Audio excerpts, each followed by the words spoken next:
We're excited about the programs we planned for this year and hope you'll enjoy them as well. Now let's kick off this program here with Permanova. At this time, I'd like to recognize our volunteers and producers that made this evening possible. Our executive producers are Andrew Sexton with Realign Tenant Strategies and Bob Unger. Our producers are Jess Booth with Dwayne Boris, Carol Corporales with Water Ridge Insurance Services, and Stephen Sorkin with At Stake Performance.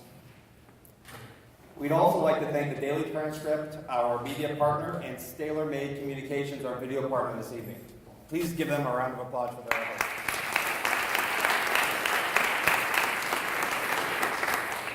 At this time, it's my honor to introduce tonight's presenting sponsor, Cox Business Solutions.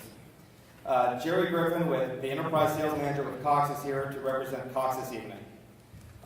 Please thank Cox. These programs wouldn't be possible without their efforts and without their generous sponsorship. Jerry has been a technology sales professional for 13 years. In his current position, he leads a team as they provide their customers with innovative solutions leveraging Cox's technology. Jerry was married just a few weeks ago. He's a native New Yorker and an avid sports fan. Please welcome Jerry to introduce our moderator of the evening.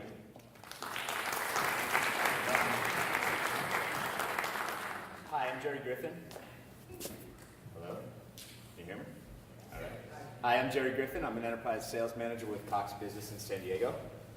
Cox Business is proud to be a sponsor of the MIT Enterprise Forum and supports its mission of educating entrepreneurs in an informative and entertaining environment in front of a diverse audience of San Diego business leaders and technologists, as well as capital and service providers. Cox Business provides voice, data, and video services for more than 300,000 small and regional businesses, including healthcare providers, K-12 and higher education, financial institutions, and federal, state, and local government organizations. The organization also serves most of the top-tier wireless and wireline telecommunication carriers in the U.S. through its wholesale division. As tonight's presenting sponsor, I have the honor of introducing moderator Gail Naughton, Chairman and CEO of Histogen. I'm told that there's an extensive bio within the programs, and so I will save everybody the time of introducing Gail again.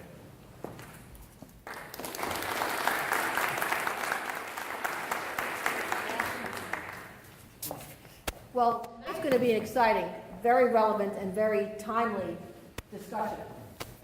We've all heard about Obamacare. We've all heard about health care reform. And whether you know it or not, it is a major topic in every boardroom of biotech, medical device, and pharmaceutical companies, both large and small. It is also a major focus of every healthcare provider, whether insurance companies or hospitals. In fact, this last week there was an interview with the CEO, Mike Murphy, here in town, and what they're doing in terms of the changes in healthcare reform. What it's all about is getting the patient more involved in their own healthcare, while having hospitals look at their systems and their organizations and trying to go and improve efficiencies, reducing costs, and at the same time improving the medical care to the patient. Lots of big changes, including the fact that they're trying to prevent readmissions for patients for chronic diseases, whether or not it's infections or something like congestive heart failure, which is going to be the topic tonight with Permanova. So really a lot of changes, a lot of transformational changes. We're all being tasked with the job of looking at how can we go and develop products and services, working with the healthcare community to be able to go and answer the really challenges that we're seeing right now with the healthcare reform. So it's a very, very important topic. Tonight our speaker is Dr. Matt Benet. Matt is a successful serial entrepreneur, having been the founder of a number of companies, anywhere from automobile to different types of semiconductors, most recently involved in a medtech company called Soltero Wireless, which was involved with developing a device that a patient would wear to be able to monitor their vital signs at an ongoing basis. So he owns 250 patents on which he's an inventor, really knows about being an entrepreneur and inventor, and we're thrilled to have him today. He is now the Chief Technology Officer of Permanova, a company that is dedicated to providing real solutions for improving the health care of patients with congestive heart failure. So Matt, if you can join me now, it would be great.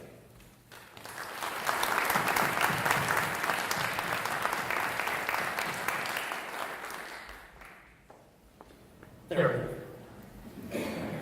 Okay, when I put together this presentation, I thought my goal tonight is to be kind of the opposite of the charger game we saw this week, where I'll keep your expectations nice and low when you get started, and then we'll end on a high note.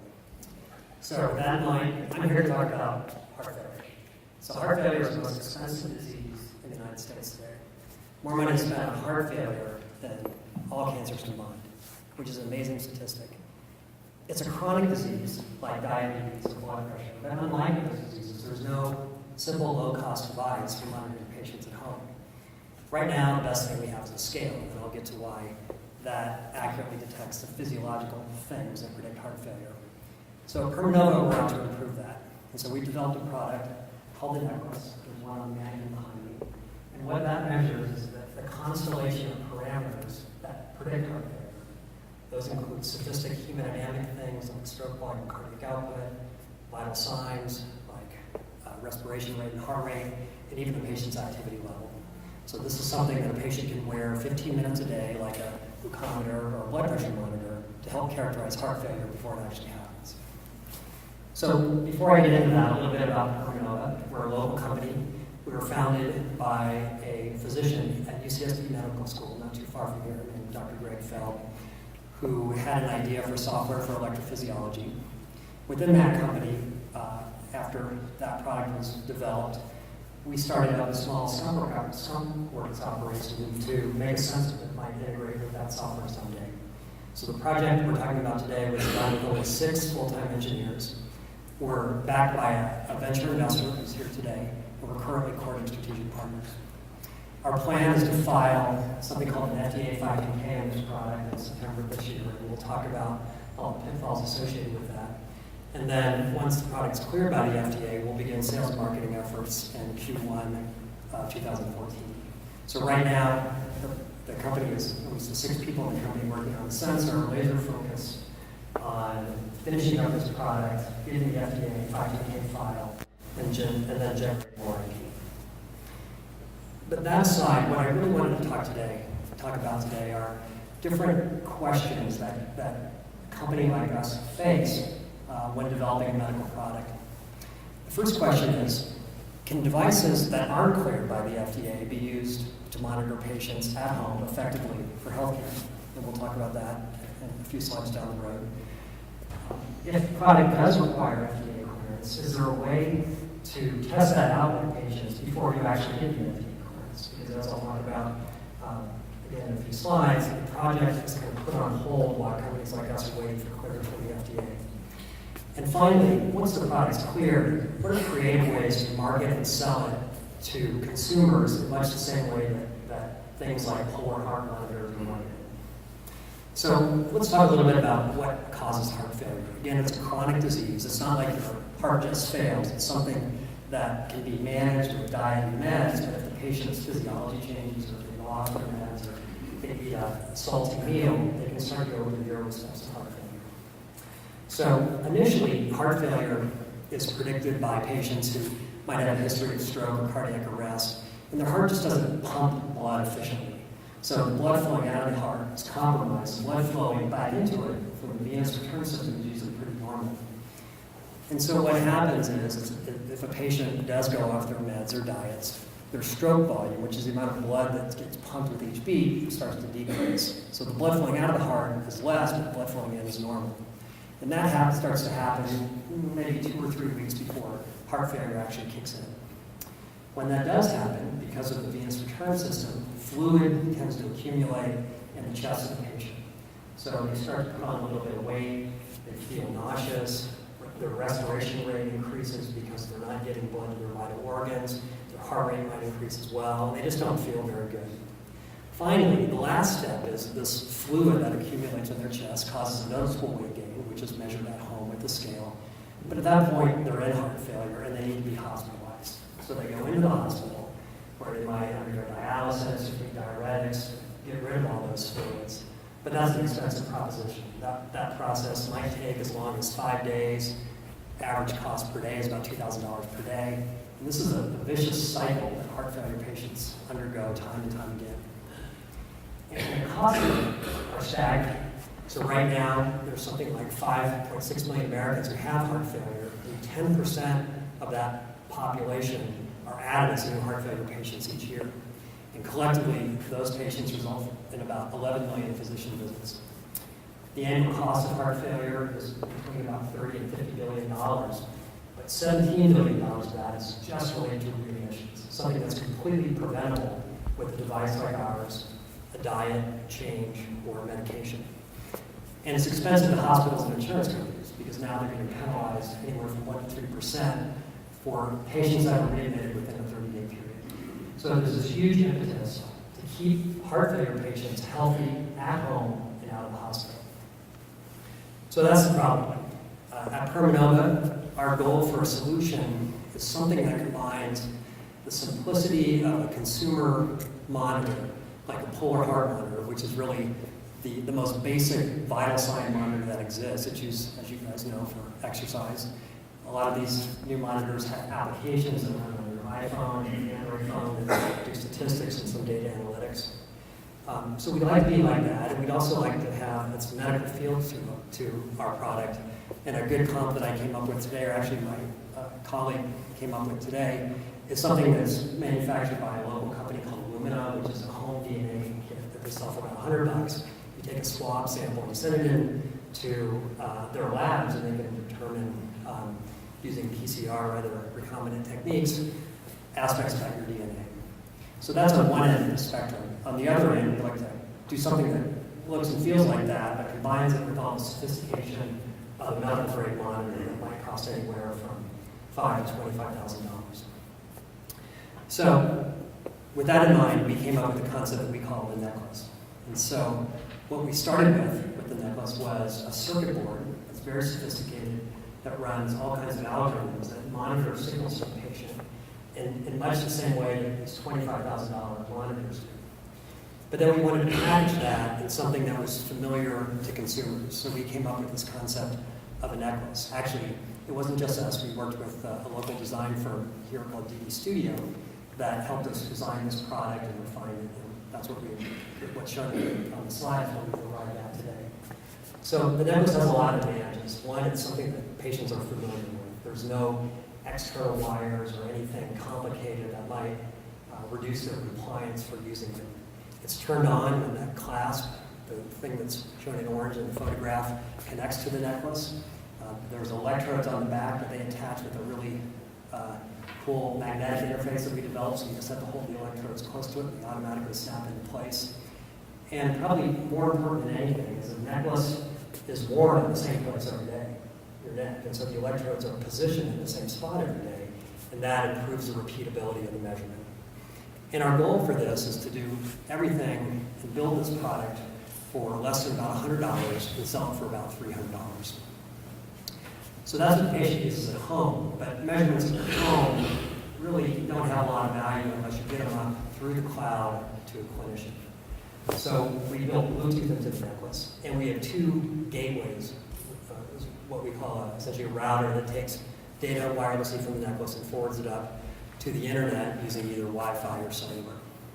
So the first platform is shown on the left, just an Android phone or tablet. We use the Google Nexus tablet, Nexus 7 tablet right now with a special software that I'll demo in just a second. You can also use an iOS platform that has an app that the patient has to manipulate. Even easier is what's shown on the right. It's called the Qualcomm TuneNet platform. Internally, you say it looks like an air freshener, which probably takes a little bit away from the product, but it's actually a really sophisticated device. You just plug it into the wall. It has a couple radios in it. One is Bluetooth that comes automatically paired with our necklace. And then it has a cellular modem, just like an Android phone, that sends data up to Qualcomm servers, which then talk to our servers. So it's a really easy way for patients who might not be comfortable with apps to wear the necklace. All they have to do is put it on, and then the data automatically get forwarded to the cloud. So those are our two gateways. We work with both of them right now. And I wanted to do a quick demo for you folks of the necklace. I'll show you here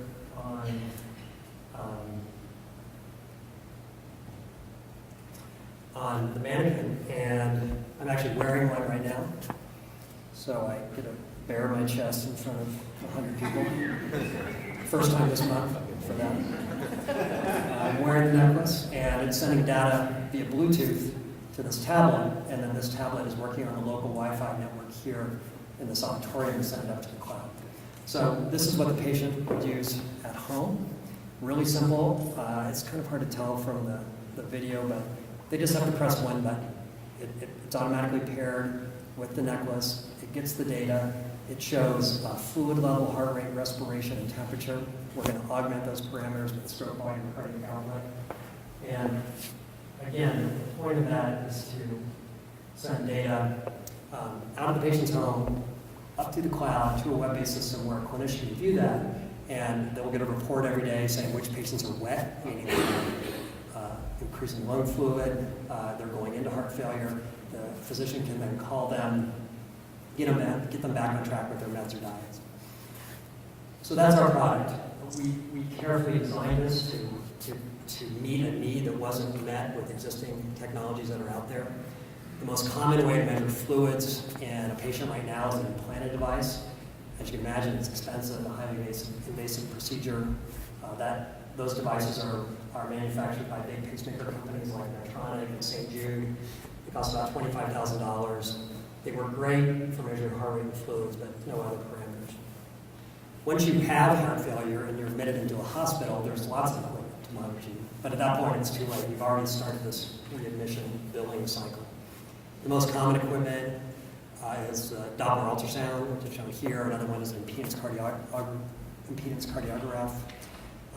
Those cost around $20K and require a specially trained operator, but they do measure a lot of parameters that can tell that the patient's in heart failure. There's one device that's used at home. It's shown on the right-hand side. It's called the Zoe Fluid Monitor. It's something that's a relic from the 1980s. It's a box that has a handle on it, electrodes, complicated system, and it only measures fluids. But that's really the best thing that's out there today. And then there are some patches that made an attempt to monitor fluids and other parameters, but those are mostly used for heart rate monitors, and they're all prescribed. So with the necklace, we feel that we meet a need that's just simply not met with these other technologies. It's something that we view as being like a glucometer or a blood pressure cuff. The patient uses it for 15 minutes a day, helps determine the constellation of things that indicate that they're going into heart failure, and keeps them out of the hospital. So we talked about the measurements. Because we use some of these next-gen technologies with apps and Android phones and iOS-type phones, we can do things like voice communication with the patient, location, even video. These aren't available today, but they're all possible with our system. Talked about magnetic electrodes. That's just another thing that we do to make the device easier to use for elderly patients. We've got all the wireless technologies that easily get data from the patient up to the cloud. And again, the thing that really delineates this product from other things that are out there is its cost. Right now, we make it for about $125. Our goal is to get that under $100 so that we can sell it for $3. And there's a disposable electrode that goes along with that we sell for about $3. And we protect this with about 40 patent applications. So that's Permanome, and that's the necklace. And what I want to do now is switch gears and talk about the dilemmas that a company like Permanome faces. So we've done a great job going from whiteboard to prototype to FDA filing in a very, very short period of time, way faster than most companies can do it, mostly because we have such a small team working on this product. So in January, this product was written up on a whiteboard. Again, we worked with our design firm, EV Studio, to help develop housing that encompassed our prototype. And within 9 months, we'll get the product filed with the FDA. So that's the good news. The bad news is that now things come to a screeching halt because we have to file this product with the FDA. FDA clearance takes anywhere from 3 to 12 months, and we're kind of on ice during that period. There's not much we can do. We can't sell the product. We can't market it. We can do clinical trials and things like that that are under carefully controlled conditions of an IRB, but we can't start generating revenue for the company. And more importantly, we can't get the product out to consumers to find out what works and what doesn't. Once we get FDA clearance, which again takes anywhere from 3 to 12 months, we can start building our manufacturing efforts and finally selling the product. So that's the proverbial light at the end of the tunnel. But this is a thing that affects all medtech companies, especially small ones like Permanova. Because of this regulatory oversight, it's expensive to develop and launch a product. It can cost anywhere from $20 to $80 million before launch. Every new parameter that we develop, be it stroke volume, cardiac output, even respiration rate, requires a clinical trial. Every trial has to be governed by something called an internal review board, which can take anywhere from 3 to 6 months to get approved. The documentation is staggering. And once you do all that stuff, you've accrued so many expenses, and the product has become so expensive that you're kind of relegated to this old school sales approach where you have to build up an expensive sales force. You can't really sell it over the internet. You got to call on hospitals. It's just expensive. And so one of the things that I wanted to present to the board and to the audience today is there a better way to do this? Could you do it more like a consumer product where the investment is significantly less? You definitely don't have IRB or clinical trials required. And once you have a product, you can sell them over the internet. I mean, who here has purchased a Fitbit or a Polar Heart Monitor from Amazon.com without ever going into a bricks and mortar type of store?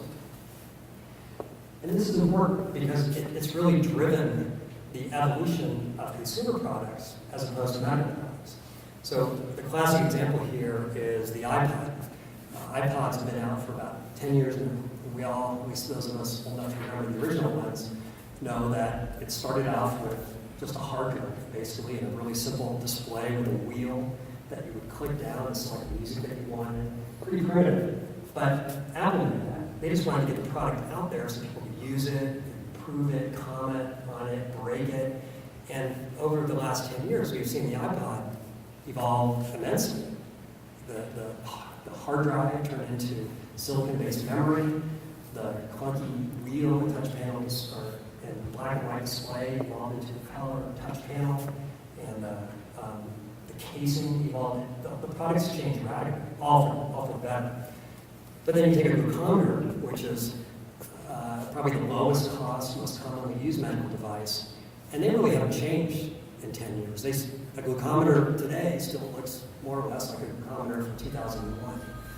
And again, a lot of that is because of FDA regulation. So this presents a chicken and egg dilemma for companies like us. Our products get better when we develop them and we get them in the hands of consumers who actually part with their hard-earned money to buy it. But we can't do that until we get FDA clearance. So it's a dilemma. And at Permanova, there's lots of questions we have in the methods because, again, it's a product that has this consumer-oriented look and feel. Simple things like, will elderly patients use the device? Sure, it's a necklace, but it's different than the necklace that they normally wear. Are the data accurate? We can determine that in clinical trials, but again, it's this sanitized version of reality. Does it fit all patients? It has to fit someone who weighs 85 pounds and someone who weighs 320 pounds. Is the app that runs on the Android phone too difficult? Is something like the 2net device where they don't have to do much at all? Is that better? More important than all this is, will the device really reduce readmissions? That's the whole point of this product.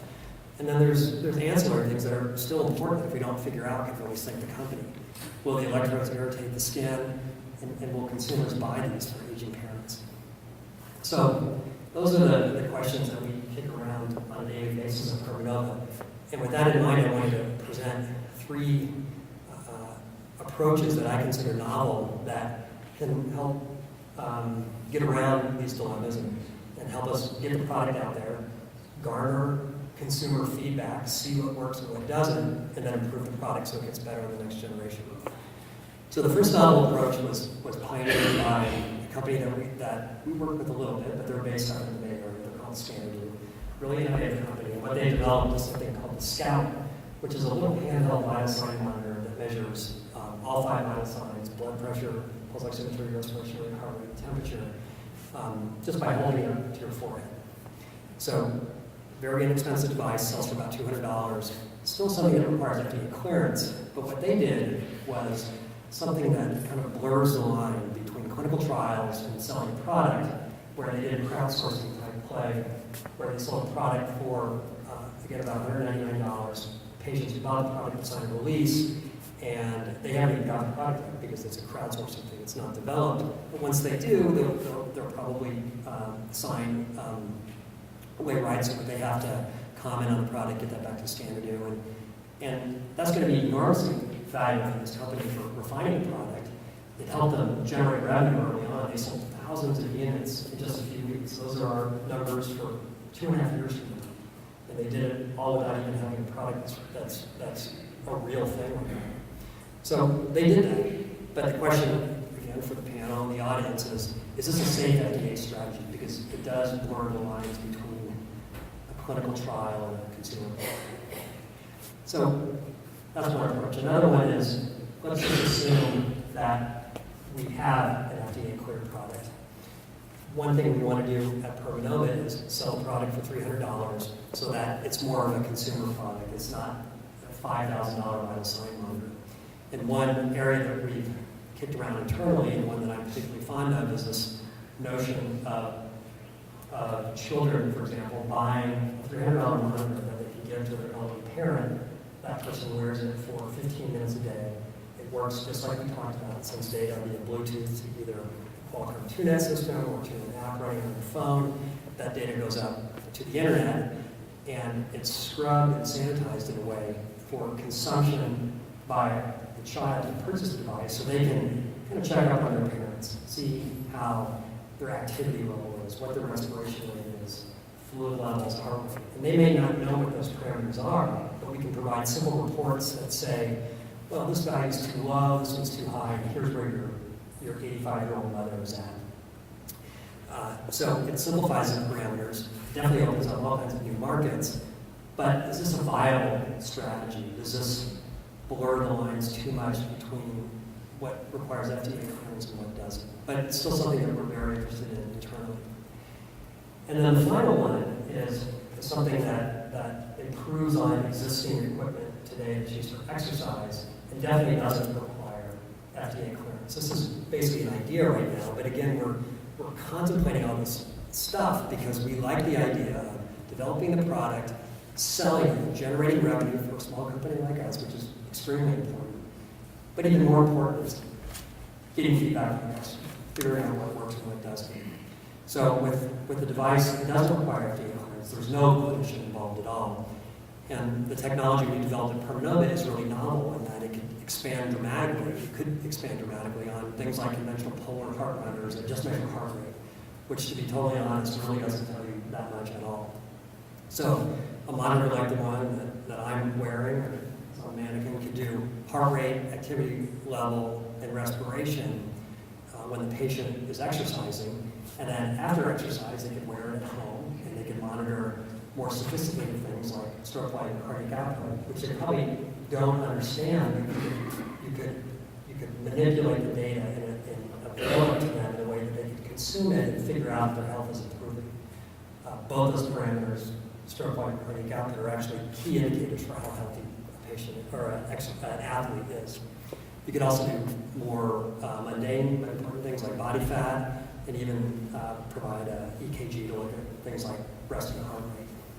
So this is an interesting idea. No FDA clearance involved would allow us to get the monitors out there.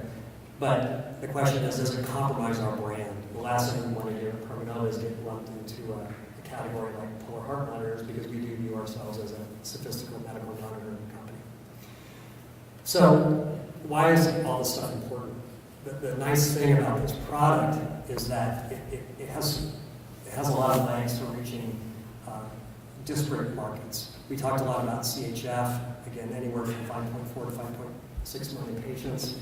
The total addressable market is just a little bit shy of $9 billion. If we were able to get just 1% of that, that would mean $50 million for the company in revenue, which would be fantastic. Chronic obstructive pulmonary disease, an even bigger market than CHF. More difficult to monitor, but that's another one that could be diagnosed with the necklace. And then we do see this product as being a great fit for things like nursing facilities and home health care, where you don't need monitoring of acute patients, you just need something that gives you a rough idea of how that patient's doing, where they're at, what their activity level is, et cetera. But again, we're thinking of these more creative ancillary markets because the numbers are incredible. In 2015, there's something, the estimate is that there'll be something like 50 million Fitbits, polar heart monitors, other activity monitors, other heart rate monitors sold in the United States. And here we have a product that does all that and significantly more for around the same price point. So if we were able to tap into that market, it would be a huge boon for the company. So this is, at the end of the day, these are the things that really drive us and help us get a good return on investment from our investment. So that's what we're trying to do with Permanoma. That's our product. And just to remind you again of the questions that I'd like to throw out to the audience and the panel is, if a monitor is not cleared by the FDA, can it still be used effectively for home health care? That's the first question. And if you do have to go through the process of FDA clearance, which we're going to do with Permanoma, are there creative ways like what Sanity did that allows you to get the products into the hands of consumers before you get clearance from the FDA, while at the same time generating revenue for the company? And finally, once you do get FDA clearance, can you market the product in a way that's more aligned with consumer devices, like polar heart monitors, as a way to generate more revenue, get the product out, and really address this critical question of improving patient outcomes and keeping heart failure patients out of the hospital? Thank you.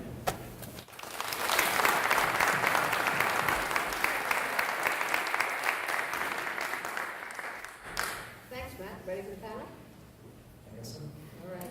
Well, the rest of this evening is going to be first a panel discussion, questions and comments to address the Permanova presentation. And the last 15 minutes of the evening is going to be opening to the audience for questions and comments as well.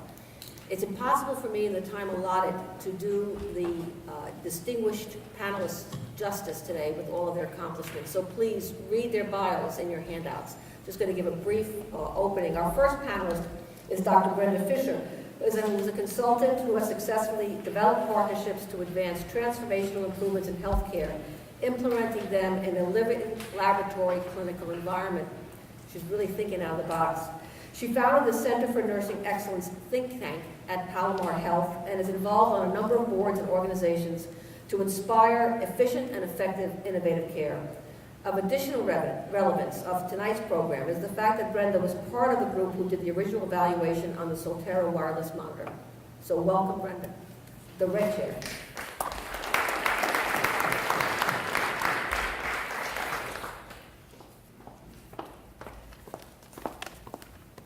Our second panelist is Mitch Goldman, and he is a health law attorney at Wayne Morris, who focuses on various aspects of healthcare delivery with an emphasis on reimbursement and the impact of government regulation on products and services. He's advised numerous mobile healthcare industries and ventures in their early stages of development and has recently been a leader in the mobile healthcare IT practice group. Welcome, Mitch.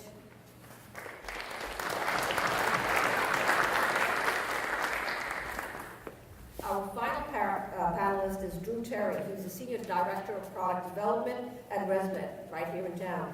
He has lots of relevant experience pertaining to tonight's discussion, and it includes leading the marketing and product management for a family of land networking products for a company that's now part of Hewlett Packard, tremendous, and his directorship of product marketing for ResMed's sleep business unit.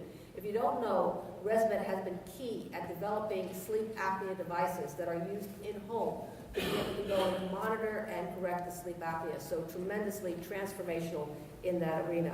So thanks for joining us, Drew.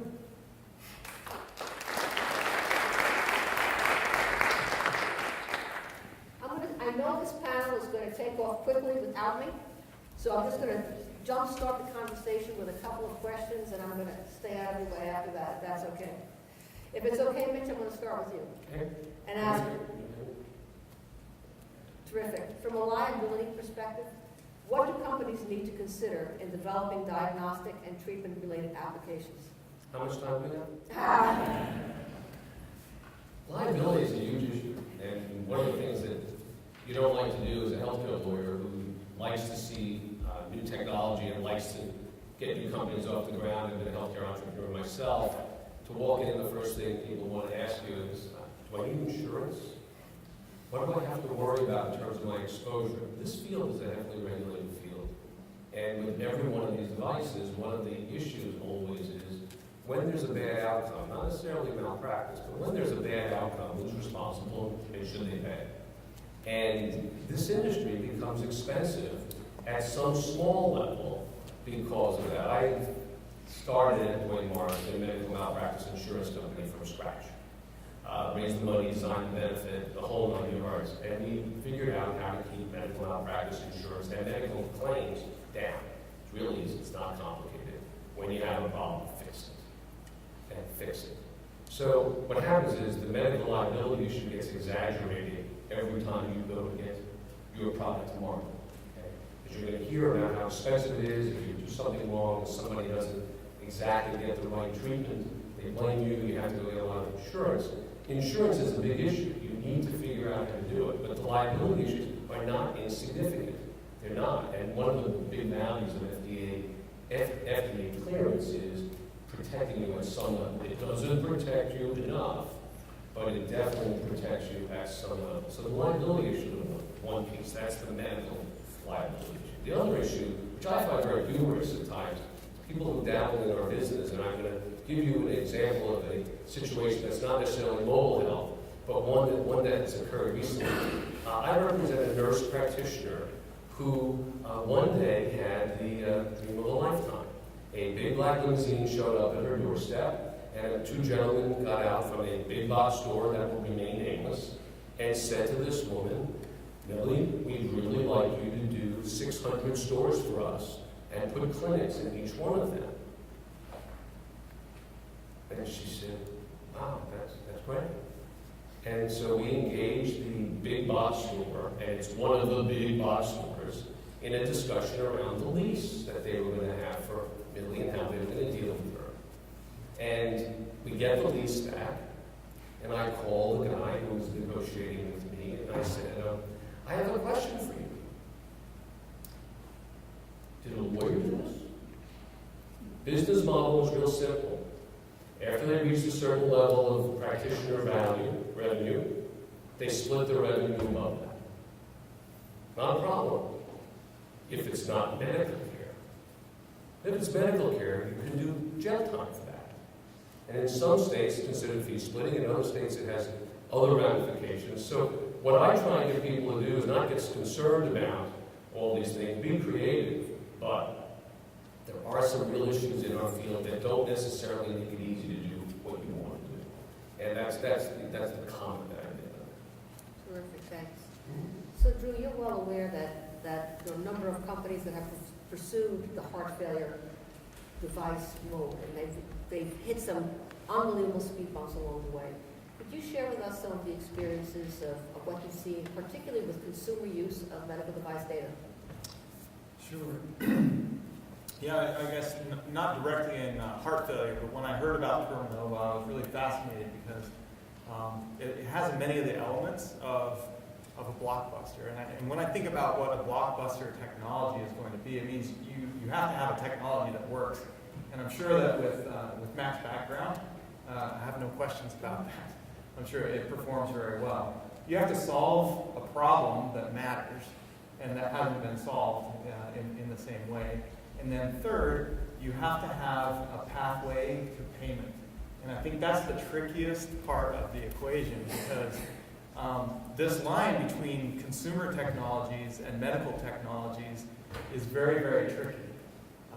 And as I was thinking about, analogous companies and technologies, a couple come to mind that have some relevance to my own experience. One is a MyZeo product. I don't know if anyone in the audience has heard about this.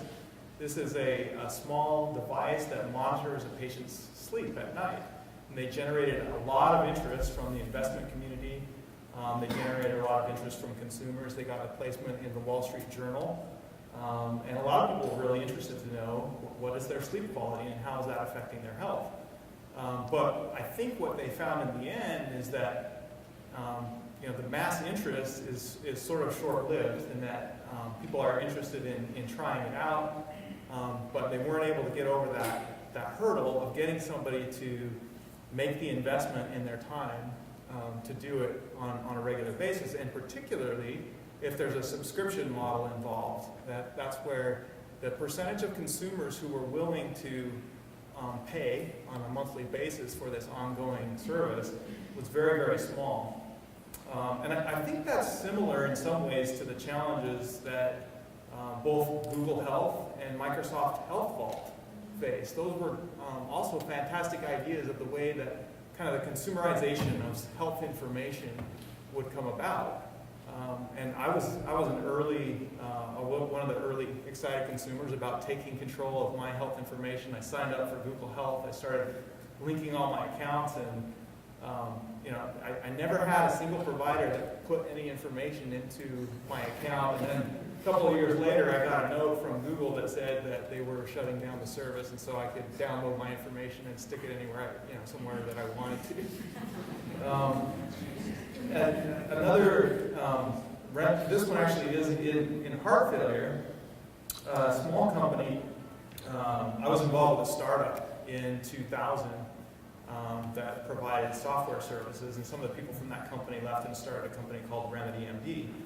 Their business model was to provide ongoing health information for heart failure patients and provide that information back to the physicians as well.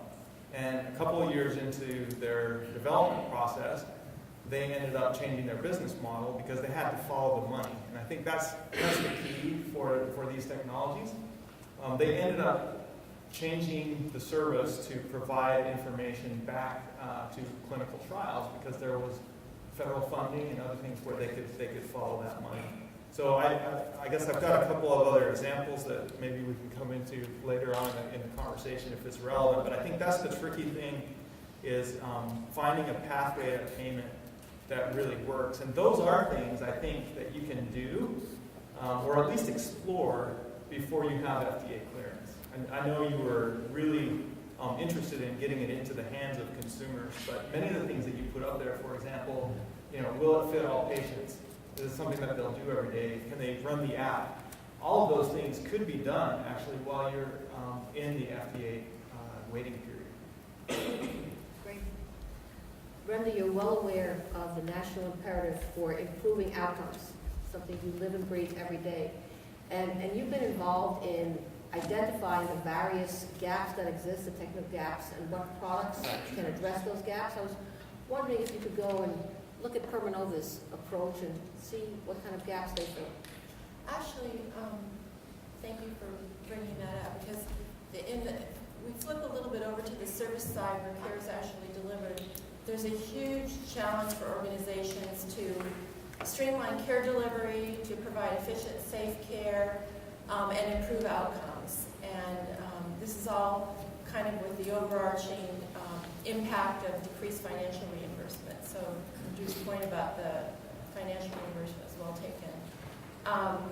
But what we ran into was actually, I was telling the group here last week when we met to brief on this, just a few months ago, I was looking for a development partner such as Permanova to do a care delivery design in a home health agency and with a large foundation physician group.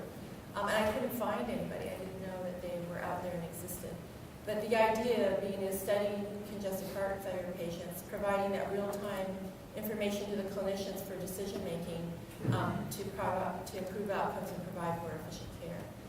And I've actually, some of my research background was looking at predictors of rehospitalization. So there's kind of this notion that I was working with in the past, because if you think about product development, the products that Matt was talking about, in the past the model has been the products are developed and then the sales team goes out and tries to sell them to the providers or the environment where the care is delivered. And often that doesn't work because the thinking wasn't done together with what really is the care delivery design going to be and how is that going to be useful. So the products have they're more of a hindrance to the providers in delivering care than they are to actually improving care.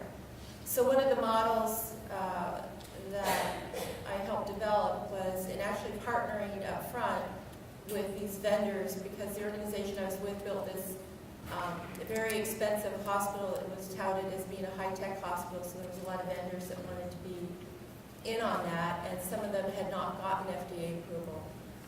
So we worked together to help design the technology that would fit in the care delivery process that would work for everyone. So I guess the idea is getting into a proactive approach rather than thinking together, rather than have it be more reactive. So let's explore that a little bit more. One of Matt's points today was they're kind of in limbo. From the time they put in an FDA application to when they get approval, they really can't actively market the product, build their customer base. So what we did was the product that comes to mind was the Solterra product. It had not received FDA approval yet, but we wrapped it up around a research, IRB-approved research, interprofessional research project, where we evaluated the product and used a rapid design methodology, adaptive design methodology, so that we got input as we went along and they could make changes to the product. And then eventually they got FDA approval. So similar to the iPad example here.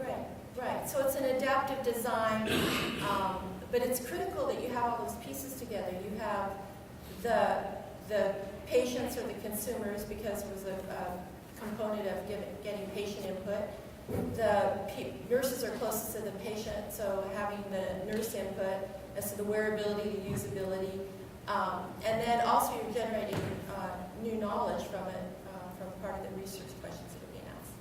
So it meets the vendor's need, vendor, product developer, company. It meets somewhat the practice environment's needs, because technology should be an enabler to effective and efficient care delivery that improves outcomes. So you could actually do something with home care patients wearing the device real time. Right, and what I was thinking about when I was looking for a partner was there's a lot of, what's available out there now is telehealth type things, and we actually had an outdated telehealth, but something more innovative and different than telehealth. It's giving you more realistic and meaningful parameters and data that you can use to make decision makings to develop a plan of care for the patient or modify the plan of care for the patient.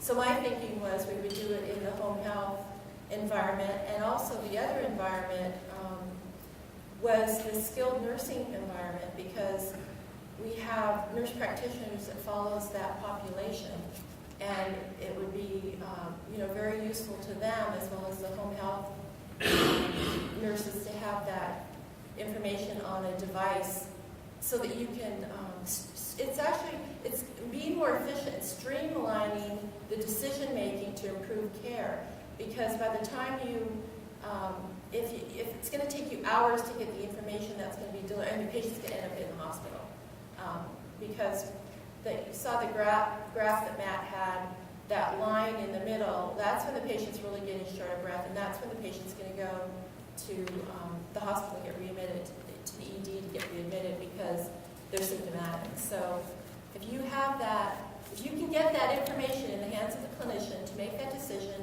to modify the plan of care in a timely manner, that's what's going to improve outcomes and prevent readmissions. So Matt, would Permanova be interested in such a forum approach?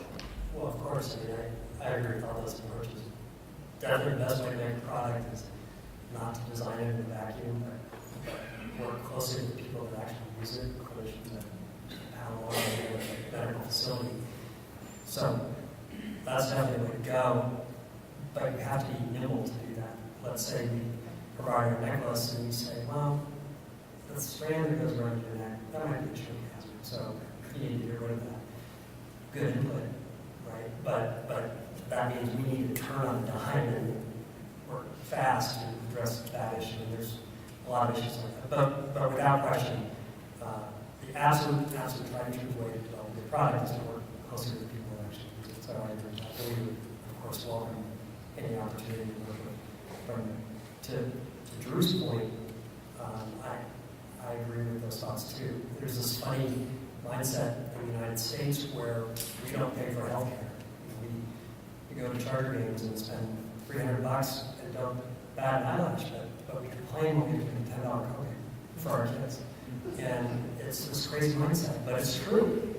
And yet people, athletes, for example, or people who work out all the time, will drop a few $100 to buy Fitbit that just tells them about their activity level. So there's this dichotomy of healthcare versus consumer things. And what we're trying to do at Permanent is bridge that gap to some extent. But I agree with Drew that in general, it's hard to get people to buy things that diagnose their healthcare. We need really early doctors like you who will their health network. But we think that if you can provide something that has proven efficacy, maybe it's buttressed by reimbursement, which you mentioned, which I completely agree with. That'll help bridge that gap. That's our mindset. And Mitch, please jump in. Yeah, no, I think there's one big point, and you and I had checked on before. One of the surprises for one of our clients when they finally got their FDA approval was they ended up having to get a prescription written for every time they went out to sell it. And so they did qualify. They did everything you wanted to do. They got it to market. They got a quick response from the FDA. You can go take a look at it. It's well done. Okay, what they do is they have an electronic health coach, and basically it does glucose monitoring. It deals with your exercise and food intake. And oh, by the way, it has a clinical decision support system that goes to your physician, telling them what's going on with you, and then gives the physician the opportunity to figure out what to do to correct it, and supports that decision making. Okay?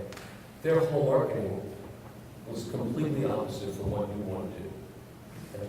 Because they have to write a prescription. So as soon as you're writing a prescription, your description of why things happen the way they do is just that. The consumer can't buy it. Okay? They're selling it at Rite Aid. Okay? But you can't go in and pull it off the shelf because it's behind the counter. Okay? So when you start to think about where you're spacing, my thoughts were a little bit different. And with all due respect to everybody who's been here, I'm still having a little bit of jet lag from the East Coast. But fundamentally, I figured that what we should do with the product is separate out and make two products. One product that the doctor has, and one product we hammer the hell out of and sell to consumers. And the more consumers that have it, the more like it. For example, hospitals might give it away. Okay? They might decide to do something that gets them in there, and we don't necessarily monitor it. It's self-monitored, but the doctors then will buy it. Okay? And what happens is you've done the best of both worlds. You've got a consumer product, which is what you were talking about, I think, at some point in self-monitoring. Okay? But you have a dual marketing strategy, because you can sell your product right now if it doesn't meet that device right on. And I think if you did it in the right way, and I'm not a marketing person, so it's done in marketing, but I'm not a marketing person. If you take that strategy and bifurcate it, you may have a shot at doing two things. One is getting into consumer hands quickly and learning about it at your pace, without a control clinical trial. And two, create a reimbursement mechanism that doesn't run into all the problems everybody else is running into with licensing agreements and all of those kinds of approaches. So you have a $300 payment that they get for the device, and then you charge the doctors a monthly fee to be on whatever device we give them to analyze the data. But if you separate the two, you have a shot, I think, at something pretty consistent with what you're doing. That was my. yeah, I think it's a good thought. So Mitch, we can have a product like a chest band that's going to be on the Biggest Loser, and the exercise genies are going to be there monitoring these different vital signs that is distinct from what's going through approval of the FDA? Yeah, because what you're doing with one, keep in mind the whole issue, and I'm not FDA lawyer, One of my partners is here, I have to disclaim that I haven't knew what the three letters meant. So I don't even know what FDA means, okay? So leaving that aside, I don't know what FDA is, but here's the bright line. The bright line is if its intended use is to diagnose or treat medical illness, you have an issue with the FDA. If it's self-monitored, you use the polar heart monitor. Okay? What does the polar heart monitor do? It just monitors your heart rate. It doesn't have a warning when you're having a heart attack. It doesn't do anything clinical. Okay? And what you can do, I think, is basically have something that just does that. It just presents the data. It doesn't have an algorithm that analyzes the data and says, oh, that data is now 3 days away from having a heart attack, or your congestive heart failure is getting worse, or whatever it is. They would have to be taught at some level how to understand what the basis are. And do the products have to look distinctly different with different names? Is there any risk in? That I don't know. And again, the real issue here is what's the intended use? And if that intended use is self-monitoring, you're in a safe space. Okay? And again, you have to tinker with it and do the kinds of things you want to do to fit there. But I would welcome anybody else's comments on that issue, because that's clearly not my area of expertise. But when you sit down and look at the polar monitor, what does it do? It's not doing medical care. So when we're opening it up, please, if anybody has this Yeah. experience, jump on in. Drew, there are lots of different There's customers. somebody who has some experience. Perfect.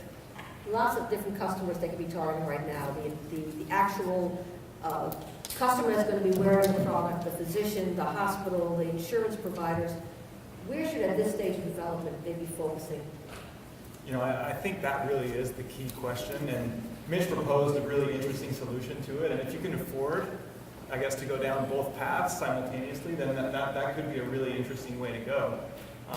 And I don't know the specific situation that Permanova is in, but, you know, pursuing each of those paths has significant costs associated with them. So my recommendation would be to actually spend some real time to figure that out. Who is the customer and who's the ultimate target? Because there are many ways that this solution could eventually be brought to market. There's the consumer play that we talked about a little bit here, and probably it would be a specialized type of consumer, somebody who's really interested in their health or athletes. You know, if you were selling it as a chronic disease management system, that's a lot of parallels to something that I'm actually working on now as well at ResMed. My current position is in our respiratory care group, and we're going after that market that you were talking about in COPD. And with chronic disease management, it's a very complex system, right? And the healthcare system is changing. You have ACOs and IDNs now that are starting to form that have different incentive and payment structures. You've got the traditional payment structure of fee for use. You've got the physicians that have their own incentives, and now the hospitals is a really interesting one. I think you mentioned this Medicare readmission penalty, and that's getting a lot of focus right now. So I think my advice would be that to take this time during the FDA clearance period and do some objective third-party research. I think if you have a hypothesis about where the real business opportunity is, some independent third-party research, exploring those opportunities and seeing, building some business models around those could be the most valuable way to spend that time. And so for insurance reimbursement, traditionally for biologics and devices, along with the clinical trial comes outcomes measures. And you try to justify whatever cost you're going after to get reimbursed. Is that true of right now this medical IT arena as well? I mean, do people expect to have, for instance, Brenda, have you been involved with devices such as this, where part of the reason for doing this living laboratory is to be able to capture potential cost savings, how fewer readmissions there are, and how to communicate that with the third-party payers? That was the vision. We didn't actually get to that point because we needed the database to do it. But yes, and also efficiencies in care. In the trial that I referred to, the cost and where the company was going to make the money was in the hospital purchasing the devices for monitoring. And right now, though, the financial situation from organizations for capital investments is diminished because of the financial stress. But yes, those should be built into the outcome studies. But I'm not sure I understood the question. Was the question, were people asking about outcomes as an important part of their investment? No, as an important part of whether or not it's going to be reimbursed. Oh, at some level, definitely. And is it, so it has to be the old publications in a top peer-reviewed journal? What are insurance companies looking for? Well, I'm going to reflect on one that we've done very recently, the pillbox. And the pillbox had a patented camera in it. So the camera could send a picture to a central station, and the person who had to take medicine could be seen. They could see the inside of the pillbox, and you take the pill out, and they could see you putting it in your mouth. And it was tied to a monitor that told the person, it's now 8 o'clock, it's time to take your pink pill, make sure you drink it with water or whatever. Okay? And if they didn't take it, they would call a number, whether it be a nursing home, whether it be a family member or whatever. We tried to get one of the Blue Cross plans to buy it. And they said, we'll buy 50,000 of them, but you have to show us that it has an impact on adherence to medication. So we didn't have the money to do that initially, but we found it. And the client went out and did 2 clinical trials in 2 different places and could show 93% adherence, which was off the charts. I mean, just statistically off the charts. And so now they're in the process of selling to one Blue Cross plan, and if you know the system, if you sell to one, you usually get 8, 9, 10, 11, 12, because they don't have to do anything independent. So that's what happens. They follow each other. If they're all going off a cliff, they all go off the cliff together. So this guy's managing to do that quite well. I think he sold about 30,000 of these pillboxes in the first sale. So these are the kinds of things where outcomes measurement, I think outcomes measurement and cost savings are the 2 biggest drivers. And of course, clinical quality. I mean, you can't leave that out. But these are headaches. And that's why I was suggesting to you, that's why I think your comment about how costly it is to use is really spot on. But the fundamentals are, if you tie this in, for example, with a health savings account, okay, I think I could probably convince somebody, and I haven't looked at the regs enough yet, but I'm betting at some point I would be able to have it as a qualified expense at a health savings account. So I'm paying with it with after-tax dollars, I mean, all the things that make this even more attractive. And then you figure out, one of the big self-insured companies, okay, I have a Fitbit. I happen to have a conversation. And for those of you who don't know what a Fitbit is, it's when a 55-year-old man gets to tell him what he knows he's already not doing. Okay? So you're not walking enough, you're not eating enough, you're not drinking enough water. I could have told myself that without buying it, but I have it now. I've lost 11 pounds each, so we all feel pretty good about it. And I bragged about it to a customer of mine who runs a very large law firm in Chicago. And within 6 weeks, he was out buying. He said he bought about 400. Didn't ask anybody to pay for them. He was literally giving them out and trying to get the lawyers and the staff. He wanted to see whether or not it made any difference. Why? They're self-insured for their health insurance. They can move more quickly. It's not. So I think there are some opportunities to have some. If you want to do a clinical trial of sorts, and you find a big self-insured company that will market that wants to take that on as some opportunity because they happen to have that particular product. So those are some. That's just something. So we're looking at all that at Permanent. Just the other day, I had a conversation with our founder, Dr. Fell, about doing a clinical trial at UCSD with heart failure patients. That was really simple. You've got one cohort that just comes in every month for a visit. And then you got another cohort that uses the necklace and the Android app, and the system sends data up through the cloud to the clinician who can communicate with patients and make sure that they stay on their regimen. And I think that's the bedrock of any medical device. Clinical studies like that. Without that, it's a theoretical device. So Matt, what are the endpoints you're going to be measuring there? I mean, readmissions or what do you Yeah, it's a first step into qualifying whether or not the device reduces readmissions. Because the ROI is clear with a device like ours, which we've taken great pains to manufacture for $100 and sell for $300. Everything takes on a different calculus if it costs $10,000 to the patient. But if we can sell the device for $300 and we can, and hospital costs are $2,000 a day, and there's these penalties on top of that, the numbers add up real fast.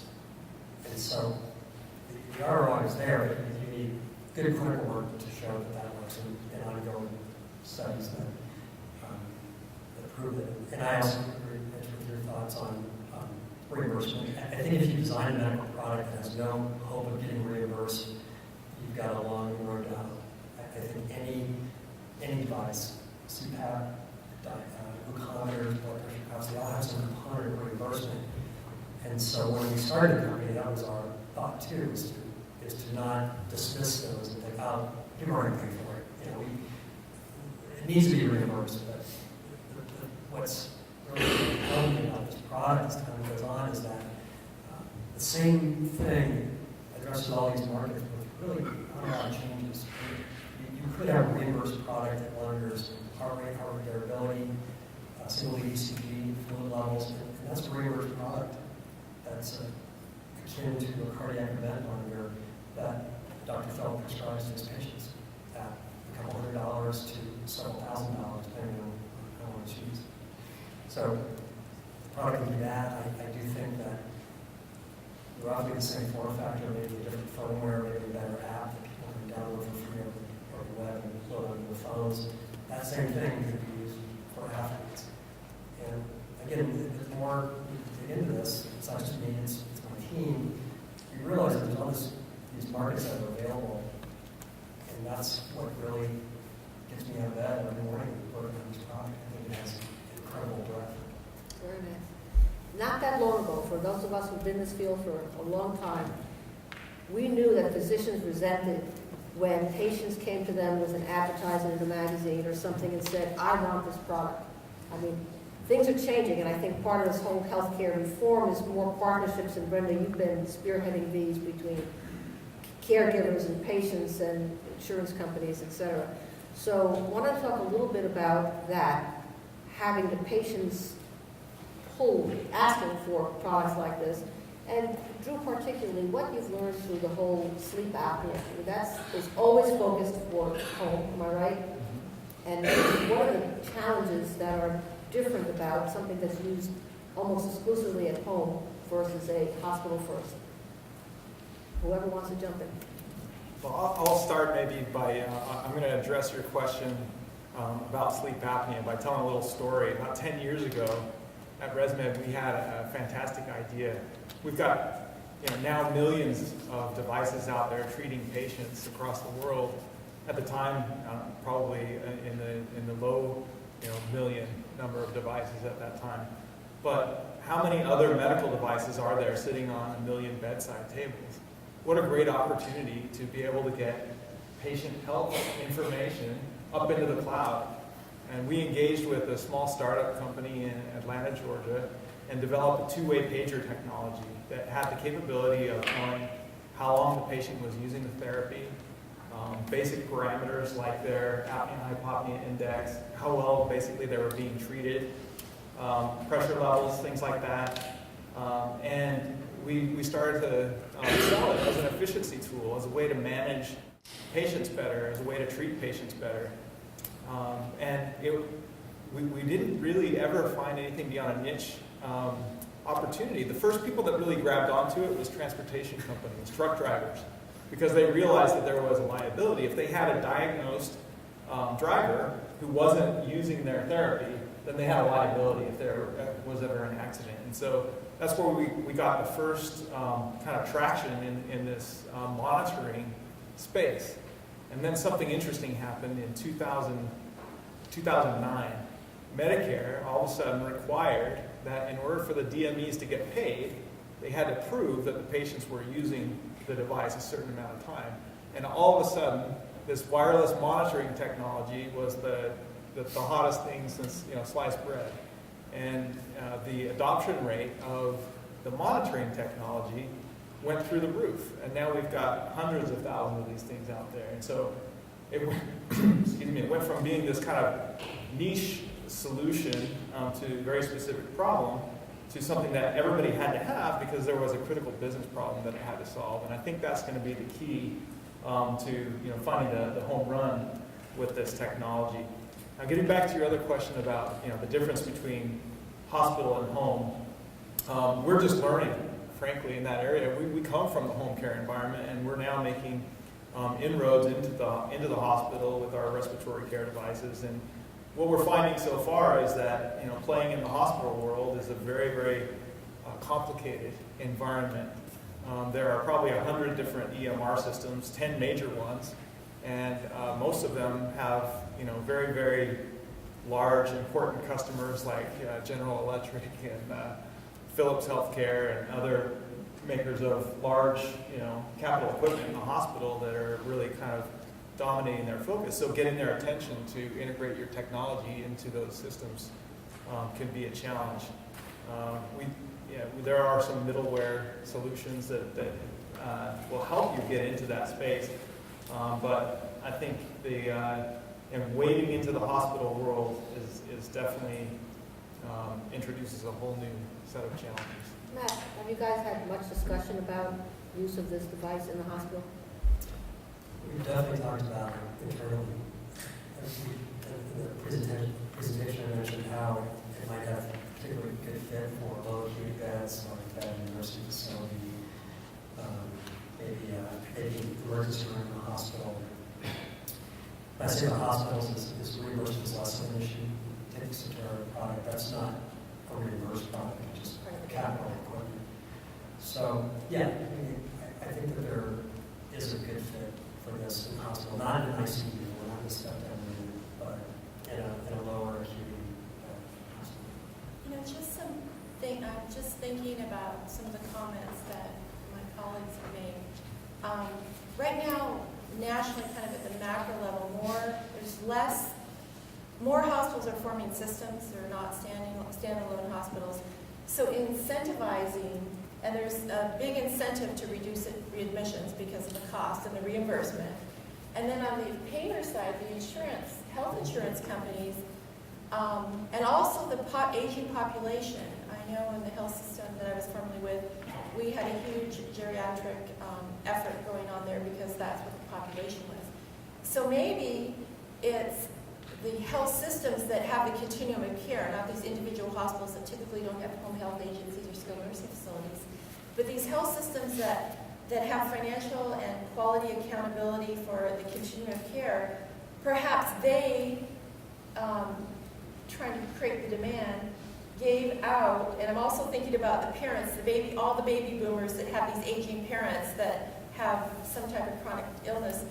Maybe there's a way for the payers, the insurance companies, and the health systems to give this out as part of their transitions plan, managing the patients, and also there's a huge focus on patient and family involvement. And I think, Matt, you brought it up about maybe it's the baby boomers buying it for their parents, but maybe it's also creating demand.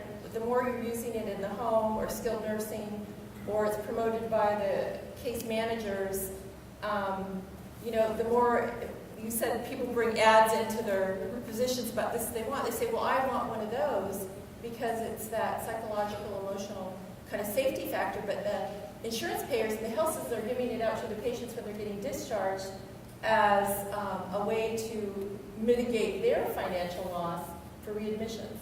So that's kind of a different kind of thinking, and it's not the $10,000 device that makes it cost prohibitive for organizations now. So those are just some thoughts about. Well, I like that idea a lot. Earlier, I said people don't like to pay for healthcare. But the caveat is if the doctor tells them to do it, well, we just and then somebody else is talking. You all, I'm sure, have all your connections and colleagues and families and everything, and somebody says, well, my mom has this, and she got this, and so that kind of creates a demand in the community just by the buzz that starts about, how people are managing their own health. So Mitch, given what you know, is this going to, upon approval, require a prescription? Well, that's the trick, I don't know. I have to believe at some level, there's somebody in this space, I'm looking for one of my parties. Anybody have a clue? Michael? FDA.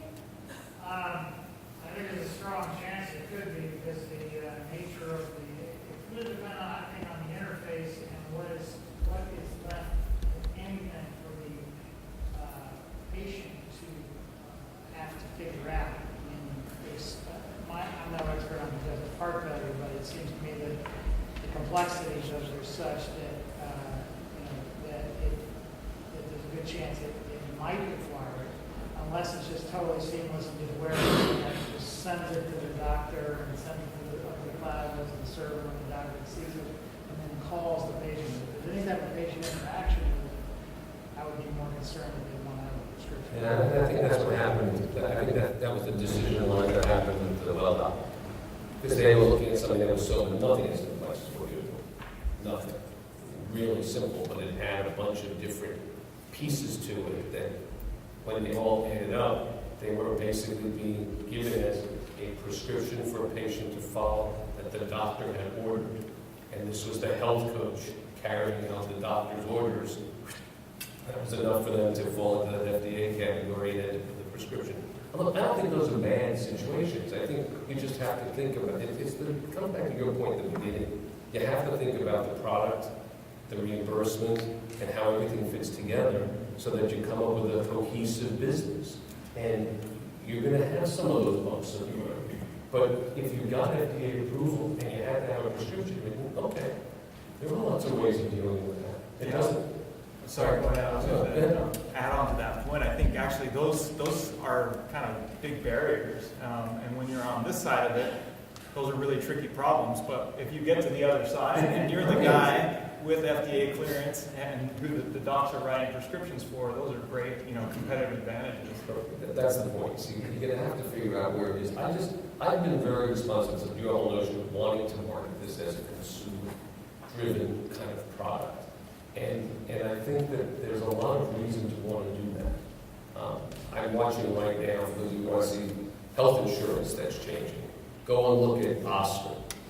Anybody here heard of Oscar? Okay. Spelled like the man's name? Yes. Okay. Josh Kushner, anybody know Josh Kushner? 28 years old, had a couple of big runs, decided he wants to change health insurance, as we know.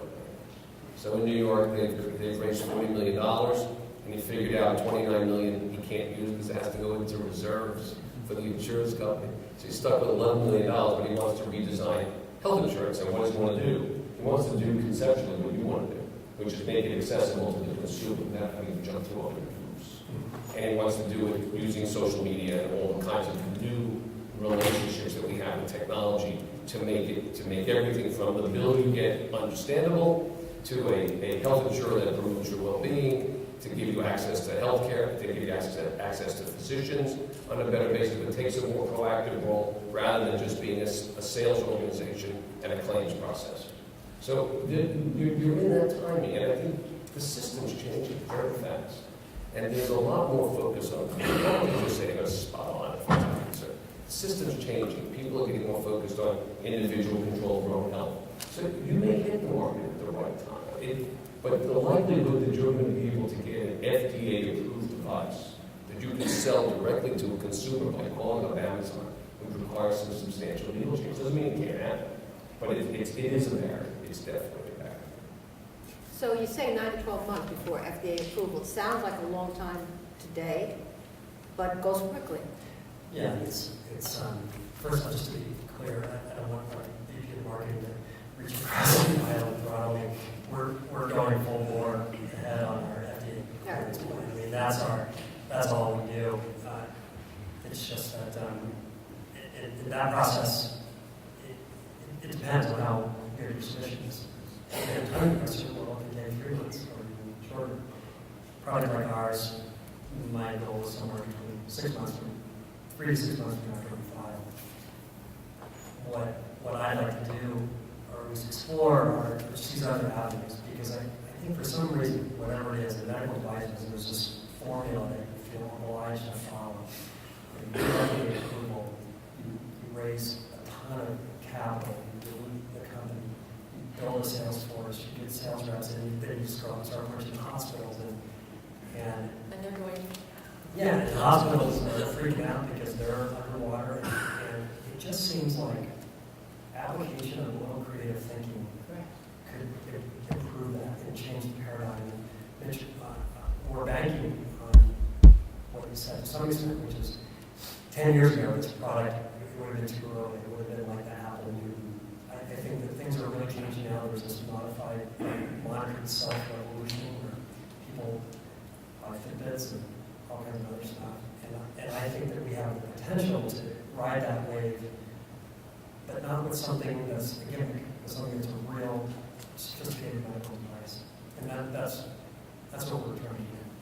Well, you got a lot of creativity in front of you here right now. So, I mean, do you have more of a plan today of who you should be targeting and reaching out to, and should you be working with Brenda and others in terms of using your devices? We would love to have you leave here today saying, you know what, this is what we learned tonight that's going to help us be more successful when the product ultimately gets that FDA approval. Sure. I learned a ton. I mean, I kind of forgot about the legal aspects.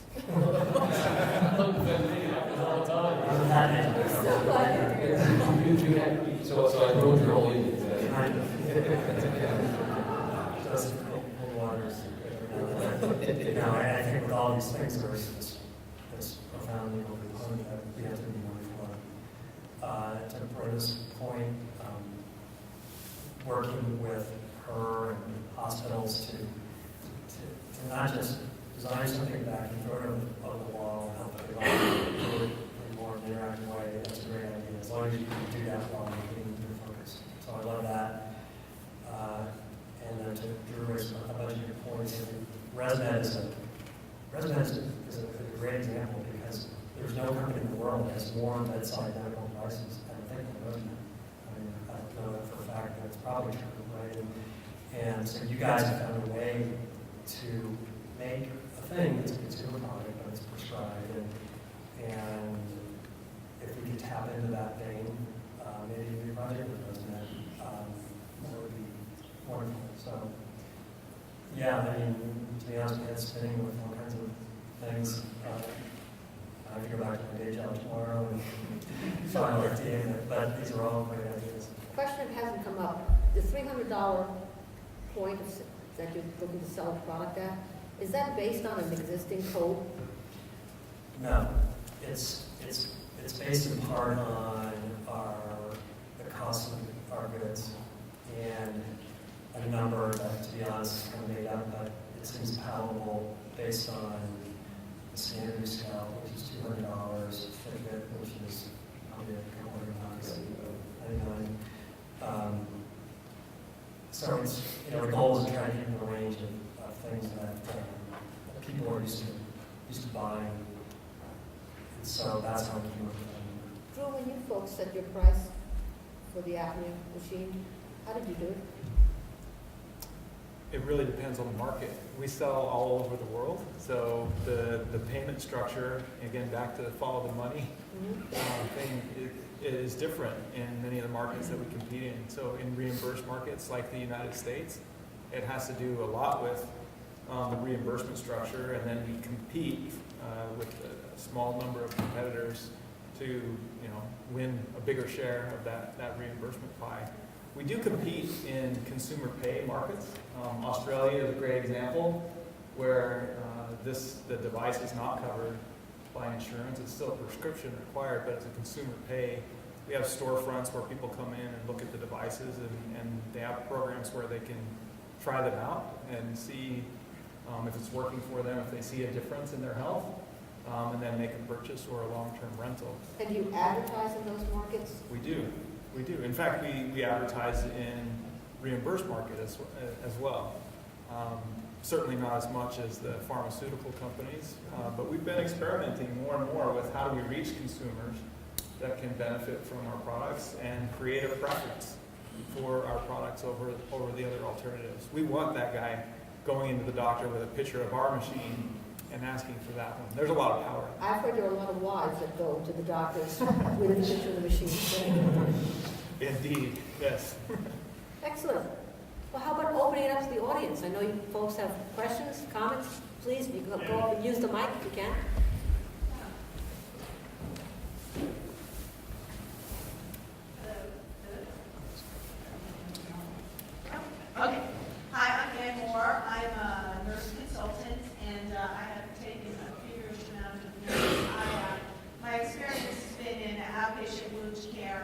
but I've been involved in research and a bunch of other things. And one of the things that I'll just comment, a couple of things I'll comment on about the investment.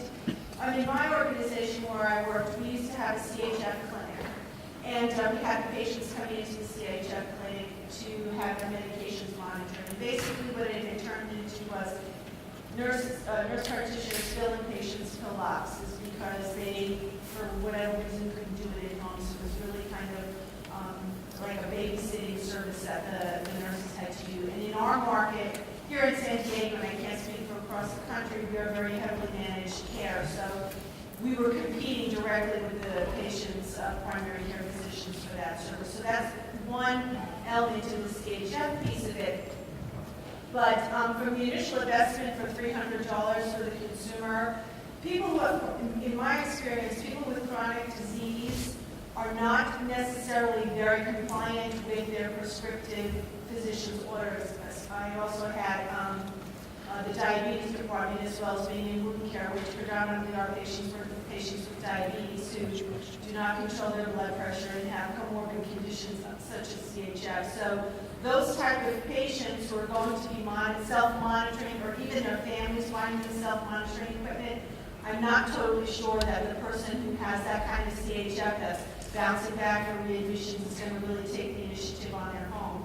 However, where I do, and it's a control issue, and not that I'm a control person, but I have experience with chronic disease and those kinds of patients. What I do see, though, bringing in of value is in the ACO market and the medical home. Here in San Diego and in California, my experience links it that most of the ACOs are run by medical groups here in California, where across the country it's different. Hospitals have more of a management of the ACO. Here in California, it's a lot of medical groups. A medical group is really a great laboratory, in my experience, for these kinds of patients because they manage it very well. It's very tightly controlled.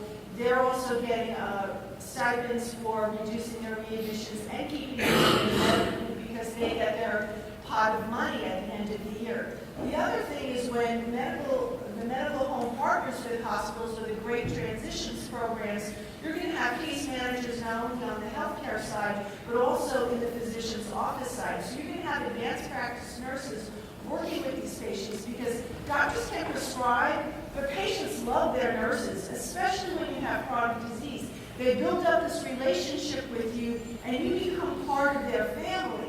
So if you have a really controlled environment, both on the hospital side for transitions, but also in the medical home, where this information can be transmitted to somebody who's case managing them as well, then there a great partnership can develop with both the hospital and the medical home, which thereby reducing medical readmissions, which is going to help both of the partners.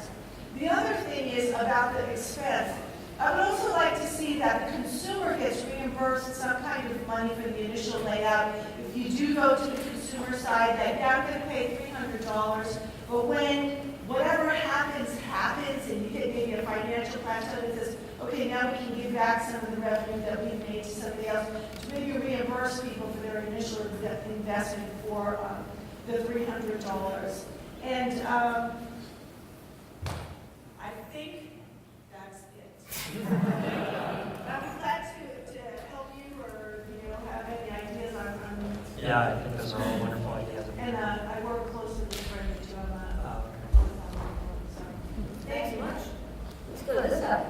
Hi, I'm Barry Schwartz. I also worked for a company that was in 510K limbo for a while, but this is a completely different idea. Why not go to a place like a triathlon club, professional sports, where there's a boot camp, training camp, and that's a monitored situation. You just can't with the team unless you wear the monitor for 15 minutes, collect your data, kind of at the high end, and then at some point, if you're lucky, the lawyers are on your side because the parents will sue them if the child develops a heart condition that wasn't monitored, and if they're at the low end, you send them to the doctor, you don't make any guidance at all. That's all for the FDA. Worth a check? Yeah, well, that's related to this whole idea of having a non-FDA cleared product as a sports product. But yeah, I think high-end athletes like triathletes those are the ones that would be the first adopters.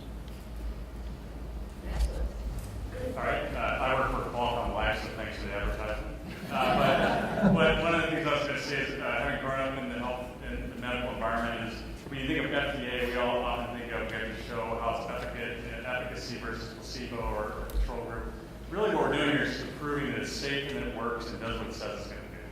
Once you get that, the value that we're kind of seeing what people are doing is now people are doing capitated environments where you're talking about, I'm reducing a phone call.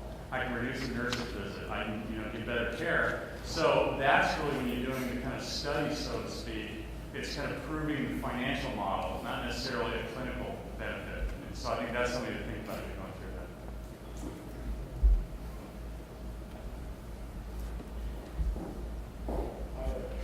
through that. Lonnie Ableman, one of the guys at the table out there, the IAS system. I'm just now getting into FDA. Never did any FDA regulatory before, FCC, NRDL, things like that. But when you mentioned that you had no way of getting customer feedback while you're in this zone of getting FDA approval, what I was wondering is why can't you go to a place where they don't require FDA, they may require, well, CE, but I think that's supposed to be easier, but even a place where you can get customer feedback in your system while you're waiting for FDA. And you're talking about how well does it fit on the neck, how many people, you have some language things, I guess, you have to think about if your device is in English and it's a place where people generally don't speak English is another thing, but I would think you can make adjustments so that you can at least start getting some feedback. Can you do that? No, you can't. And my point wasn't that we're in this walled garden where we can't release the product to the outside world to get any input. You can do it with clinical trials. We're doing a clinical trial tomorrow in downtown San Diego at a facility that's for indigent populations, and we're comparing our device for reference. During that trial, one of the things we do is a usability study where you give the subject a necklace and you explain how to use it, they put it on, and it's a real eye-opener because I slip this one on and I use it every day, so it takes me 15 seconds to put it on. And if you've never seen it before, people, they get stuck in their hair and it's hard. This is difficult. I didn't understand. That's what I wanted. Yeah, even if you do it, it's just like under controlled conditions. So what are you trying to learn from this study starting tomorrow? Well, first and foremost, you want to make sure the device is accurate. So without accuracy, you have nothing. So that's really the point of the study. But an ancillary part is its usability, and it's amazing how people respond to a new product that they've never seen. And we tried to ameliorate that with the necklace, because most people know what a necklace looks like, but ours is a little different and it has electrodes on the back. And so we want to see if given a 30-second tutorial, they can just put it on. That's part of it. And then the next step is could they use the Android app that I demoed and just hit a button and make it work. It seems easy enough. But, some people. And looking for references for accuracy, I mean, you're actually going to have somebody do their respiratory rate and heart rate, or? Not in this study. We do clinical studies for all those parameters. So actually tomorrow too, we start a respiratory rate study in Denver where they compare our measurements to Untitled Chapter, which is the gold standard. For heart rate, you can do clinical studies with bench tests. Tomorrow we'll use our fluid measurement and a reference fluid measurement. That's an FDA cleared device. So, but this is the challenge of a company with 6 people working on this product is each one of these studies takes time and money and effort and we do it because of the FDA. And will you be required to submit all the outcomes of all these studies with your FDA application? Yeah, so in our 510(k) submission, which is the hardest document that I've ever written, there will be a section, a clinical section that describes each one of the trials that I was talking about. Yeah, and it'll be reviewed by the FDA person. That's only 5% of the whole submission, so it's enormous. Yes, please. I'm Alan Colos with Fusion Corporation. We're based here in San Diego. We sell a lot of capital equipment to hospitals in about 120 countries. And we believe that we will have more wireless-enabled FDA-regulated devices devices in hospitals than anybody else, so we feel unique. But my advice is now that you join the dance, embrace it. The FDA is going to be your friend. You're going to be with them for a while. And it's going to be competitive advantage if she says we have a great product. I dabble with legal quality and government relations issues at our company. I love to chat with you more if I can give you some advice from my travels. But the question I have is, I think Drew is right. You got to follow the money. The money is going to come from insurers, public and private. And just curious whether you've been pursuing accountable care organizations as test beds for the financial model, and whether you've approached the CMS Innovation Center as a potential test bed or even source of funding to advance the state of the art. The short answer is, well, we definitely considered ACOs and CMOs, but as far as pursuing CMS for funding, now we haven't done anything like that. We just had our nose to the grindstone and our focus on just getting this product into the FDA. And I like the comment though. You're right. It doesn't have to be this burden or this onerous thing. It is exciting. Right? It's interesting to meet with these guys, and they're there for a reason. It's to. It is a burden. Well, maybe it's a fun burden. There's some strength, but it's there for a reason, and I think that's a good comment. Though. Don't treat it as it's not this horrible thing we have to do. It's just the world that we live in as a medical device. Please. That was a good point about the CMS Innovation Center, the funding, because we have representatives here. San Diego received a CMS Innovation Grant, I think it's about $30 million, something like that, where all the health systems here, except for one, are involved in working on reducing readmissions with transitions of care, and the representatives are right here. So how do we get involved in that? They're my people. They're from Colorado. But that is definitely, I mean, had we known about this in the beginning, it's just a matter of getting involved in the beginning and having it incorporated into the proposal. And I think once CMS sees the value in this financially, there will be money. And that is the focus right now, is reducing readmission rates across the nation, starting from East Coast over here. They have been funding hundreds of millions of dollars in reducing readmission rates. If this is truly effective at reducing readmission rates for CSH patients, that's where you want to go. Because the CMS does it all, you're sure to do it. And there's some incredible work and really good RFPs coming out of CMS now. I'm Melissa Hamilton. I'm a director of a home health program for a hospital system here in San Diego. We are working with this CMS funded grant, and we do currently provide telehealth monitors to patients. And one of the other areas that I think is important is that insurers have not agreed to pay us for this. But it makes sense for us to do it because, number one, patient outcomes, but also most providers now, at least in home health and in hospitals, they have a DRG, they have a respect to pay amount, you have an episodic payment. And if we're able to keep track of our patients, our CHF, COPD, chronic care patients, by not having to send a nurse out every day to the house to make sure they're doing okay. But when they do start to have some symptoms that we need to address or work with the physician on, it really helps us save money in the long run. And so in our episodic payment, a nursing visit is an expense, but being able to monitor this way makes a lot of sense. So providers were really going to want to probably get involved with this because of the responsibility we have. And it's true, we don't want the patients to come back in the hospital. I mean, that's the job of our home health agency, is to keep patients at home. And when they do go back, it costs, we had to look at our cost benefit analysis on this, it costs between $14,000 and $15,000 for a readmitted patient. I mean, you can buy an awful lot of your necklaces for that. Great input. Please. Yes. Good evening. I'm Paul Fleming. I'm unemployed.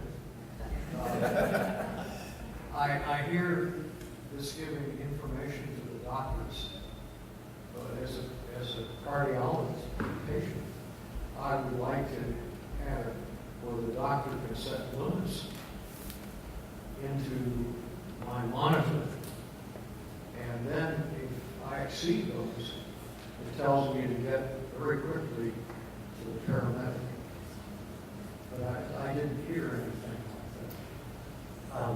Well, it's a good point. For the first submission that we're doing, we don't have this notion of alerting and alarming. And that's because small companies like us typically follow this picket fence type FDA strategy where you get the simplest device cleared first, and that's always the hardest one, and then that becomes the predicate for the next device, which in our case would have alarms and alerts for your, it might not be able to characterize your exact condition because it can monitor things like heart rate and fluids and respiration rate, cardiac output, stroke volume. And if working with a cardiologist, they could determine that by alarming on those parameters, they could prevent a sudden cardiac death. So that would be a product. I think something like this has the potential. It's easy to wear. It's pretty comfortable. It's low cost. You have to wear it all the time. So right now we're only set up to wear it for 15 minutes a day, but we definitely have our eye on stuff like that. It's not the low-hanging fruit for us. But it sounds like criminals, engineers have job security. We have plenty of projects. Yeah, I mean, that's a really interesting one. I mean, if you could do that, that's a whole new realm. If you could have something that people really don't mind wearing and gives them a few days' notice when something really bad would happen, that would be wonderful. Great. Got time for a couple more? Nice to be on my actually Joe at President, Manager of Regulatory Affairs. I have a couple of FDA questions for you. One is related to what's your strategy for that initial submissions? And did you actually engage FDA in a pre-IDE meeting to understand what their expectation would be for some of that testing in the initial submission? That's a great question. Yes, we did. So pre-ID submission is kind of like a mini 510K. It's recommended for your devices like this. We filed it. I can tell you the exact date. We filed it on July 31st, and we're waiting for the face-to-face meeting that comes with that filing. And that's really the long pole in our tent right now, permanent. But once with that submission, you may or may not notice, we have to post certain questions. Not like today, but more FDA-related things. And so we did that. The next step is do the face-to-face meeting. You talk about the questions. They vet your clinical strategy and things like that. And then our current strategy is have that meeting, modify anything that we need to modify, and then file the real 510K shortly thereafter. So just background, my responsibility is local regulatory affairs, doing submissions in various countries, so very familiar with the 510K strategy. But one of the questions I think you need to ask yourself is when you're doing these mini clinical trials, making sure that you're looking at the particular endpoints that FDA is going to see. Because one of the worst things that could happen before you spend money in these clinical evaluations and then having to repeat them. The other consideration I would have is when you're looking at your particular algorithm that you're using to calculate out whether it's a sort of high, low, good, or bad, they're certainly going to want to see details on how you came up with those thresholds for that particular algorithm. And then even further to that is looking at the subpopulation. So, women's anatomy is certainly different than a men's anatomy. So is this algorithm or is the application going to be appropriate for both genders? So something to think about when you're exploring not only that pre-IDE meeting, but also as you look towards what your clinical indications are going to be once you utilize the device. And a comment for prescription use only, I really can't see a way that this would be over-the-counter type device, especially if their indications for use are really going to be to diagnose, mitigate, treat disease. There's really not a way, initially that I can see FDA saying it's a non-prescription use only device, particularly when to go over the counter, it really has to be the patient or user who has a sufficient understanding of the technology and of the product. And if it has any clinical decision making in whatsoever, you can't expect a typical patient to have that background. All right. We should be wrapping up soon, so don't want to keep anybody out there. Michael Swift, Dwayne Morris, FDA issues. Actually, I have two unrelated. I have a wild hearing idea for you. Just my head as I walked up here, which is I looked at congestive heart failure in certainly. Companion animals. No. The reason I ask is because there's a model, precedent for this, which is from the live board, which you may know is the ECG unit on the iPhone that was developed and cleared by last October. It first went to market as a veterinary place. There are no, there's no regulation of that veterinary places. You have to be able to substantiate your claims from a Federal Trade Commission perspective, but there's no FDA doesn't look at it. So I know, I just have to think of this with my former dog, when he was in peace. But more so constructive idea. They actually rolled that out about 4 months before they got their FDA clearance. Really clever strategy. So the other question I had for you, when you go, assuming you get the FDA clearance, are you going to go to market yourselves, or are you going to try to find a big resume or something like that to be actually the front end on all this? And the reason I ask is because my concern with a lot of companies I've worked with is they get so obsessed with trying to get the product cleared, they forget about all the rest of the stuff that FDA requires, like a quality system, and procedures in place for handling other place for forging, all that stuff. So I'm curious as to how you approach that. Yeah, I mean, we have a quality system, and we thought of things like that, but our strategy is to pair initially with home health care organizations. That's the first step, I think, for the product is get it in the hands of companies that currently do home health care. They might even have their own hub that would supplant the Android device or the Quantum device. But yeah, that's our initial strategy for getting the FDA cleared product out to the marketplace. As for the dogs, I don't know anything about that. Except people will gladly pay $300 for their dog. Yeah, yeah, I think it's interesting that, I mean, all joking aside, the lab board started, that to me is I mean, they did that for a reason, they put a lot of thought, because I profile advice, so maybe it has some merit. Jay, you have the responsibility of wrapping us up here. Okay. Well, I have a lot of comments, but I'll try to. I'll eliminate most of them. But I do want to, this was brought up 30 years ago almost. I had a company that was in a very similar situation. We had a clinical trials product, and then we had a consumer product version of that that was on the shelves at Walgreens and Long. And that was the first time I discovered that consumers will not pay for medical products in their pocket. Right? They will pay for their dogs. They will pay for fitness, sports benefits. But if it's a medical product and it's not covered by insurance, then it's obviously not needed. So that's the mindset you're doing. My real questions or comments are about, I didn't hear you say anything about going for a CE mark and get into markets that are a lot easier to get into regulatory points of view, not necessarily for the first but sort of the classic model for most medical device companies is going somewhere for a CE mark first. And it brings up the other, sort of another classic model when you're trying to test consumer products or consumer use, patient use of medical products. Those, you can do those tests a lot more effectively or efficiently, maybe in places that we now call the developing world. We used to call it third world, right? And there are lots of ways of getting some consumer type responses, being able to try out a product in the market with consumers using it for the purposes that it's meant for outside of the FDA jurisdiction.